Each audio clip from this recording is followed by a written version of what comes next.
everyone, welcome back to my channel. I'm Annalisa from Creative Curious Learning and Living, and if you are new here, I'm a homeschool mom to 4. I have a 9-year-old, a 7-year-old, a 4-year-old, and a 1-year-old. And here on my channel, I like to share homeschool journey, cleaning motivation, home decor, sensory bins, book hauls, and more. So if you like that kind of content, definitely stick around and join us. Hopefully we can inspire you along the way. So in today's video, I'm going to be sharing with you our fall sensory table and sensory bins. I meant to get this video up to you sooner, but this month has been super busy. We have been sick. We had a stomach bug that just kept circulating all month long, and it's been a long month. But I still wanted to go ahead and share these fun sensory experiences with you because fall is not over. Even though I definitely am looking forward to decorating for Christmas and getting into the Christmas spirit, it is still the fall season, and if you are American, Thanksgiving is still coming, so maybe you could use some of these ideas for your Thanksgiving. Oh, if you have kids coming over, you could create some fun sensory experiences for them in this way. So I created 2 sensory bins this year, and then recently I set up a sensory table with some old coffee tables we had for my daughter. My boys, my 2 older boys, play with these sensory bins and stuff as well, but mostly my daughter because she's 4 and she's little and she loves it, and it keeps her busy and occupied. And yeah, she loves it. But I recently set up this table with the coffee tables. So I took one of the tables and then I turned one upside down, and then the little part underneath creates this like little space for me to create 3D sensory experiences in. And since I shared my Curious George sensory table, I have created a cover for the table because my 1-year-old would be going over there, and there's a lot of small pieces, and sometimes he goes near there, and we're definitely watching him, but he'd try and touch some of the smaller pieces. So I was trying to come up with a solution to kind of hide this area from him so he wasn't as tempted to go towards the fun that was going on there. So I picked up a inexpensive water table cover and then cut it a little bit to create a flap that can come down to hide the small pieces and then come up when my daughter wants to play with it.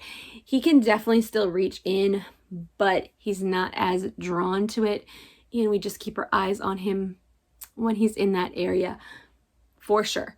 But this is a fun way to cover it up, and it kind of looks like a circus, so I joke that it is our circus, our sensory circus. But I'm going to show you that as well.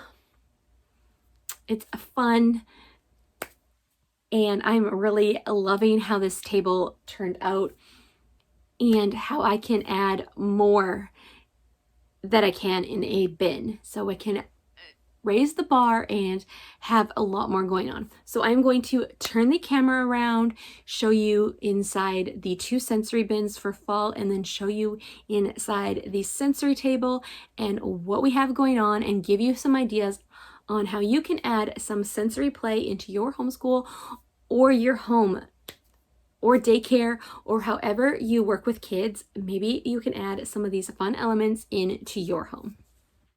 So here is the update for my sensory table. I picked this water table cover up. This is a water table cover, and then I'm just using it in here, and I made some slits here, cut it down so that I can just lift this up but hide what's inside. So let me show you inside. So I do have this little light in here because it does get dark in here, just lights it up for her. And then I have this sign from Dollar Tree this year that says "Hello Fall." I just taped it up there. And then I have a bunch of different elements. So I picked this up last year from Amazon. It's a little apple tree, and there's numbers on these apples, and then they just go on the tree, and they can go down below here as well. And then I picked up this wooden piece from Amazon this year. So it has little magnets and they just clip on here. And then it has the little pumpkins, so she can sort all of the pieces into these little tins. These tins were from Dollar Tree this year. So there's two sides to this. So it's like leaves and fruits.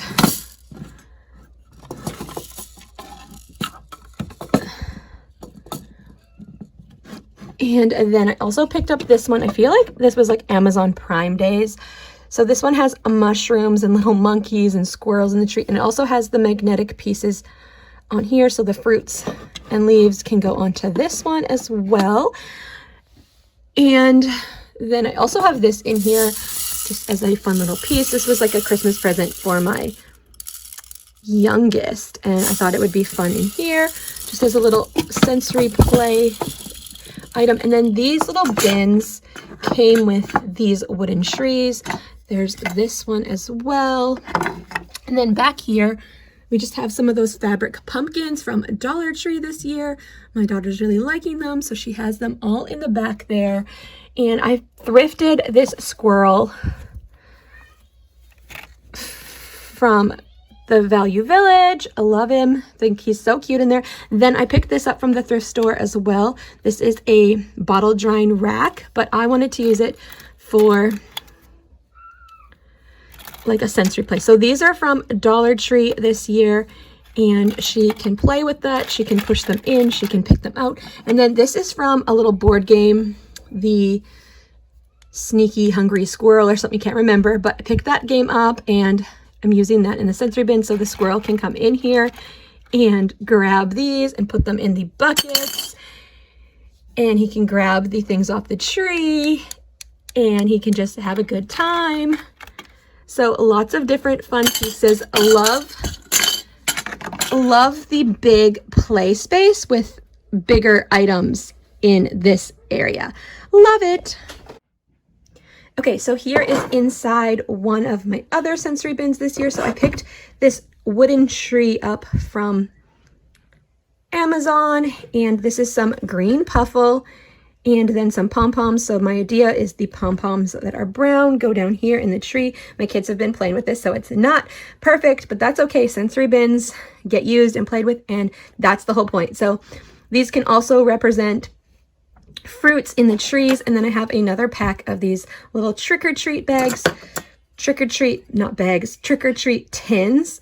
So you can put the pom-poms in there, play with the puffle, put the puffle in there, and then dump everything out. This one is super simple, but fun.